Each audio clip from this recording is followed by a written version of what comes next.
অত্র মাদ্রাসার সুনামধন্য ওস্তাদ, সিনিয়র ওস্তাদ আমার মামা হযরত মাওলানা,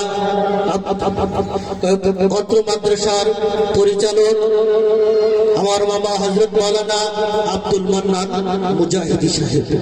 হযরত মাওলানা আব্দুল মান্নান মুজাহিদি সাহেব অভিভাবকদের করণীয় কোরআন হাদিসের তথ্যবহুল আলোচনা করবেন। আপনাদের সামনে আলোচনা করছেন হযরত মাওলানা আব্দুল মান্নান মুজাহিদি সাহেব। আমি হযরতকে আলোচনা করার জন্য অনুরোধ জানাচ্ছি।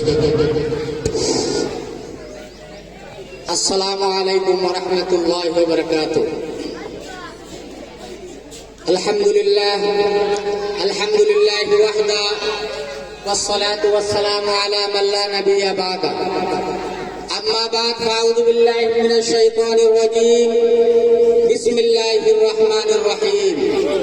আর-রহমান আল্লামাল কুরআন, খালাকাল ইনসানা আল্লামাহুল বায়ান।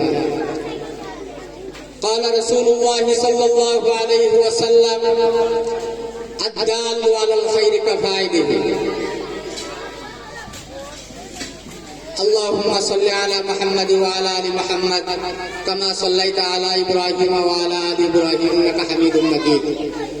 اللهم بارك على محمد وعلى ال محمد كما باركت على ابراهيم وعلى ال ابراهيم انك حميد مجيد. আবু বকর সিদ্দিক কোরআন গার্ডেন কর্তৃক আয়োজিত বার্ষিক প্রতিযোগিতা, ক্রীড়া প্রতিযোগিতা এবং বার্ষিক ফলাফল পুরস্কার বিতরণ অনুষ্ঠান এবং অভিভাবক সম্মেলনের সম্মানিত অভিভাবকবৃন্দ, আগত হযরত উলামায়ে কেরাম, এলাকার সম্মানিত মুরব্বিয়ানে কেরাম ও আমার ছাত্র ও ছাত্রী ভাই বোনেরা, আল্লাহ তাআলার দরবারে লাখ কোটি শুকরিয়া আদায় করছি যে আল্লাহ তাআলা আমাদেরকে দীর্ঘ 1 বছর পর আবার অভিভাবকদেরকে নিয়ে অভিভাবক সমাবেশে বসার আল্লাহ তাআলা তৌফিক দান করেছেন। আপনারা সবাই অবগত আছেন। এই ছাত্রছাত্রী কেউ কথা বলবেন না, আপনারা সবাই চুপ হয়ে যান, একটা কথা বলবেন। হ্যাঁ, সুন্দর হবে সবাই। আবু বকর সিদ্দিক কোরআন গার্ডেন সম্পূর্ণ দ্বীনী এবং খালেস একটি কোরআনের প্রতিষ্ঠান, যেখানে যে মাদ্রাসার উদ্দেশ্যই হলো মুসলমানের সন্তানরা কিভাবে কোরআন মাজিদ সহি শুদ্ধ করে শিক্ষা গ্রহণ করতে পারে এবং কোরআন বুঝতে পারে এবং সমাজ এবং রাষ্ট্রে সর্বপর্যায়ে কোরআনের আদেশ বাস্তবায়ন করতে পারে, সেই লক্ষ্যেই এই শালগাড়ি গ্রামে, আপনাদের গ্রামে আবু বকর সিদ্দিক কোরআন গার্ডেন নামে একটা প্রতিষ্ঠান প্রতিষ্ঠিত করা হয়েছে। আমি সর্বপ্রথম শুকরিয়া আদায় করছি মরহুম ডাক্তার আবুল কালাম আজাদ সাহেবের প্রতি, যেনার অক্লান্ত পরিশ্রম এবং ত্যাগের বিনিময়ে আল্লাহ তাআলা এই প্রতিষ্ঠানকে কবুল করেছেন। দোয়া করি আল্লাহ তাআলা ওনার কবরকে জান্নাতের উচ্চ মাকাম দান করেন। সম্মানিত অভিভাবকবৃন্দ, আমাদের এই মাদ্রাসাগুলো শিশুদের শিক্ষা ব্যবস্থা, যার কারণে আমাদের সম্বোধনটা ছাত্রছাত্রীদের উদ্দেশ্য হবে না, অভিভাবকদের উদ্দেশ্য হবে। সর্বপ্রথম যারা আমরা এই প্রতিষ্ঠানে সন্তান দিয়েছি, আমাদের নিয়তকে পরিশুদ্ধ করা। আমরা একমাত্র আমার সন্তানকে খাঁটি মুসলমান বানানোর জন্য আমরা এই প্রতিষ্ঠানে দিয়েছি, এই উদ্দেশ্য আমাদের থাকবে। আমরা যদি আমাদের নিয়তকে খালিস করতে পারি, এই সন্তানের পিছনে আমার যত অর্থ ব্যয় হবে প্রত্যেকটা অর্থ আমার সৎকার সব হবে।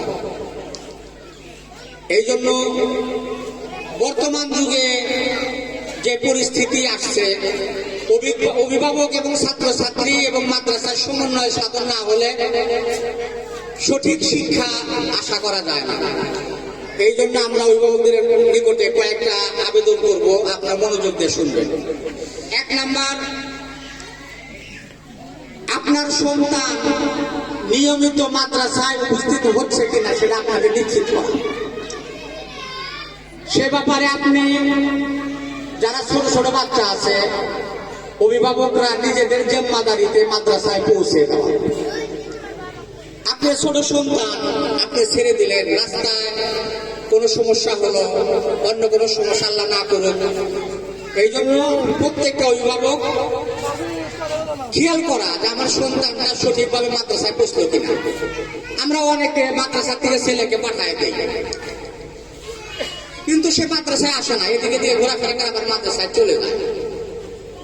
এই জন্য প্রত্যেকটা অভিভাবককে খেয়াল করা যে আপনার সন্তান নিয়মিত মাদ্রাসা আসতেছে কিনা। পাশাপাশি প্রত্যেকটা অভিভাবককে খেয়াল করা যে আপনার সন্তানের ব্যাগের ভিতরে তার বই, খাতা, কলম, সিলেট এটা আছে কিনা। দেখা গেছে যে ছোট বাচ্চা বই নিয়ে মাদ্রাসা ঠিকই চলে আসছে, কিন্তু তার ব্যাগের ভিতরে একটা বই নাই, একটা খাতা নাই, কলম নাই। এই জন্য প্রত্যেক দিন আপনার সন্তানকে স্কুলে পাঠানোর আগে আপনি ব্যাগটা চেক করবেন। আপনি বলবেন যে বাবা দেখি তোমার কি, মা দেখি তোমার বই কয়টা বই আছে, তো 4টা কি 5টা বই আছে, তোমার খাতা কয়টা, তোমার সিলেট আছে কিনা, তোমার চক আছে কিনা পর্যাপ্ত, তোমার কলম আছে কিনা, কলমে লেখে কিনা, এটা নিশ্চিত করে তারপরে সন্তানকে মাদ্রাসায় পাঠান। সর্বোপরি মাদ্রাসার পোশাক গুরুত্বপূর্ণ একটি বিষয়। আমরা মাদ্রাসায় প্রথম মাসে আমরা একটু শিথিল করেছি পোশাকের ব্যাপারে, কিন্তু এখন থেকে এই মাসেই আপনার সন্তানের পোশাকটা, মাদ্রাসার পোশাকটা আপনার নিশ্চিত করবেন। আমাদের মাদ্রাসার এখান থেকে বড় হুজুর ওনার পরিবার থেকে বানায়, আমরা অল্প দামে কাপড় ও অল্প মজুরিতে আমরা বানাই। তারপরে আপনি অন্য যে কোনো জায়গাতে বানাইতে পারবেন, আমাদের পক্ষে কোনো নিষেধ নাই। দেখা গেছে যে বাহিরে একটা টেইলার্সের কাছে একটা জামা বানাইতে 500 টাকা আজুরাই নেয়, আর আমাদের এখানে 600 টাকা কাপড় সহ হয়ে যায়, 700 টাকা। এই জন্য এই মাসের ভিতরে, এবং অনেক ছাত্রছাত্রী আছে যাদের পোশাক বাবা মা 1 বছর 2 বছর আগে বানায় দিছে, পোশাকটা ছিঁড়ে গেছে, পুরানো হয়ে গেছে, ময়লাযুক্ত, মানে পুরানো হয়ে গেছে। আমরা এই ব্যাপারে সচেতন না। প্রত্যেকটা ছাত্রছাত্রীকে 2 সেট কাপড় থাকতে হবে। বাচ্চারা দেখা গেছে যে 1 দিন 2 দিন পরে ময়লা করে ফেলে, হঠাৎ ময়লা করে ফেলে, দেখা গেছে একটা ময়লা নষ্ট হয়ে গেছে, যার কারণে সে মাদ্রাসা আসতেছে না। এই জন্য আমি অনুরোধ করব অভিভাবকদেরকে আপনার সন্তানের পোশাকটা আপনি নিশ্চিত করবেন, এবং পোশাকটা অচিরেই এই মাসের ভিতরেই রোজার ঈদের আগেই আপনার সবাই ছাত্রছাত্রীদের পোশাকটা কমপ্লিট করে ফেলবেন, মাদ্রাসার পোশাক।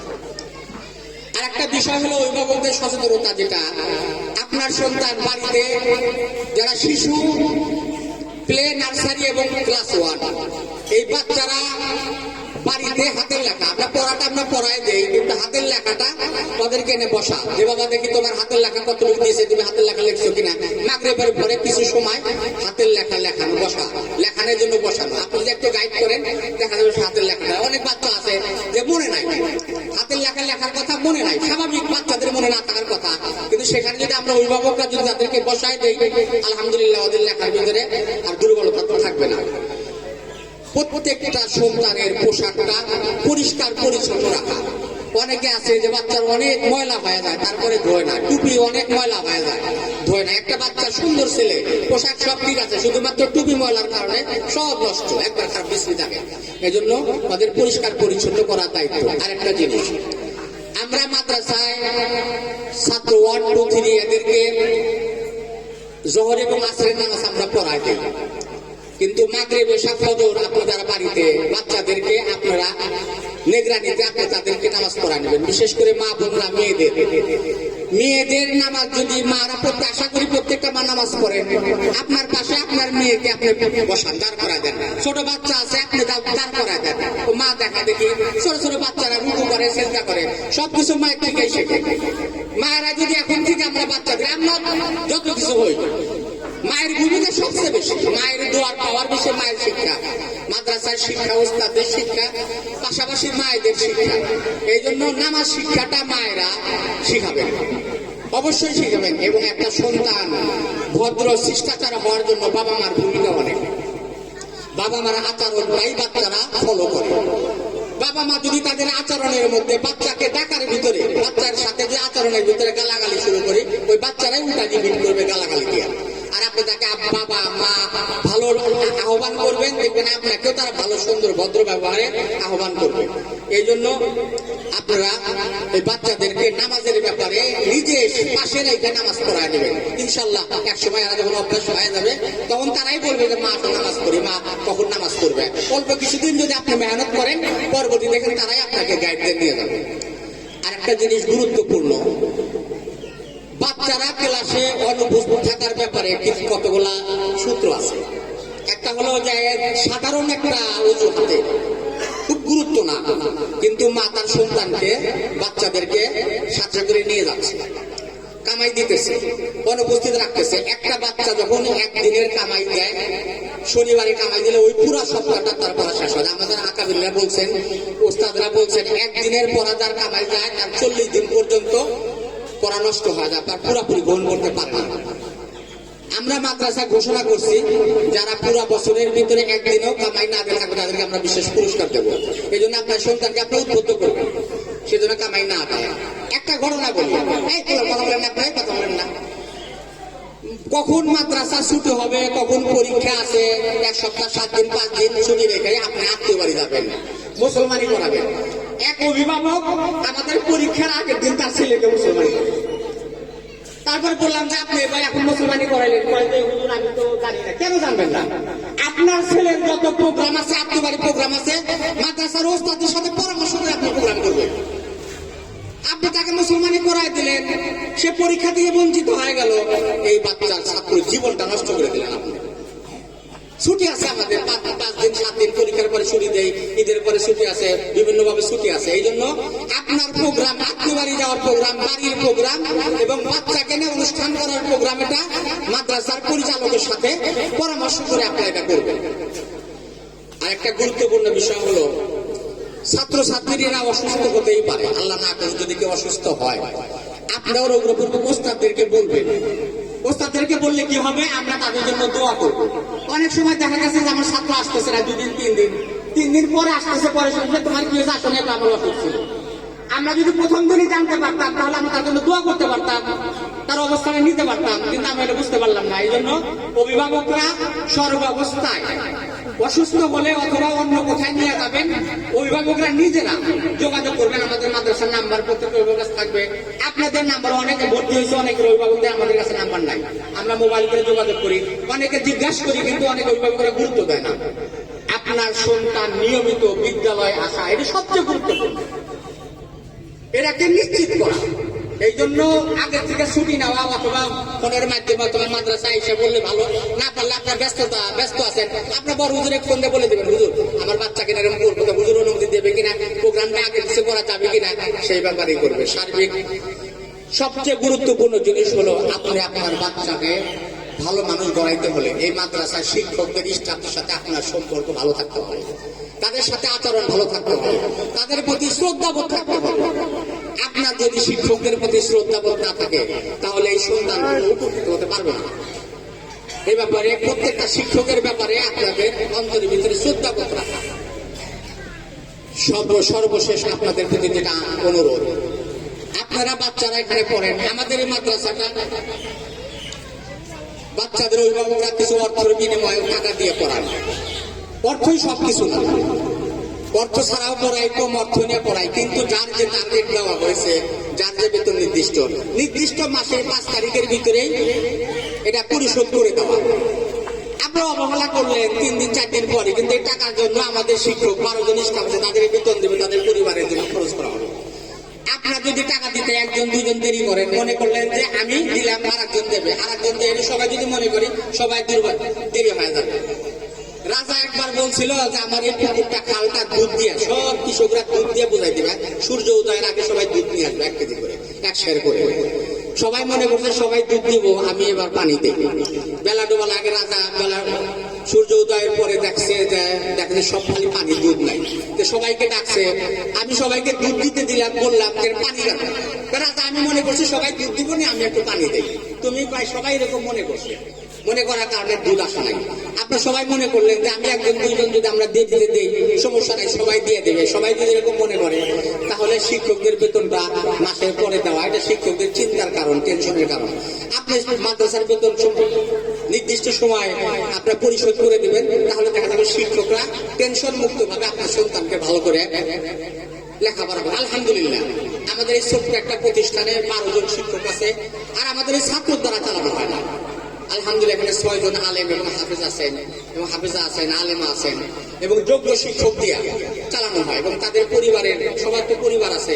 এই জন্য আমি সর্বশেষ অনুরোধ করব যে আপনারা যদি মাসের 5 তারিখের আগেই আপনাদের অর্থগুলা যদিও দেখা গেছে হাতিখানা নাজরাখানার অনেক ছাত্র 2 মাস 3 মাস 1 মাসের বেতন বাকি আছে, বড় হুজুর মাঝে মাঝে বলেন আমরা অবশ্যই বেতন যার প্রয়োজন বিশেষ পরিস্থিতি আছে 10 দিন 15 দিন 1 মাস দেরি করবেন, এটা আমরা অবশ্যই ছাড় দেই। কিন্তু সবাই যদি এই ছাড়টা গ্রহণ করেন তাহলে দেখা যায় প্রতিষ্ঠান চালানোটা কঠিন হয় না, দূর হয় না। এই জন্য অনুরোধ করব সর্বশেষে আপনারা মাসের বেতনগুলা নিয়মিত মাদ্রাসায় পরিশোধ করার জন্য চেষ্টা করবেন। সর্বশেষ আপনাদের সন্তানরা কেমন লেখাপড়া করতেছে, তাদের কি অবস্থা এবং আমাদের দুর্বলতা, ছাত্রদের দুর্বল, আমাদের সার্বিকভাবে পরামর্শ দেবেন। আলহামদুলিল্লাহ আমরা আপনাদের পরামর্শ গ্রহণ করব। আল্লাহ তাআলা আমাদের সবাইকে আলোচনা করার, সবাইকে আমল করার তৌফিক দান করেন। আসসালামু আলাইকুম ওয়া রাহমাতুল্লাহ।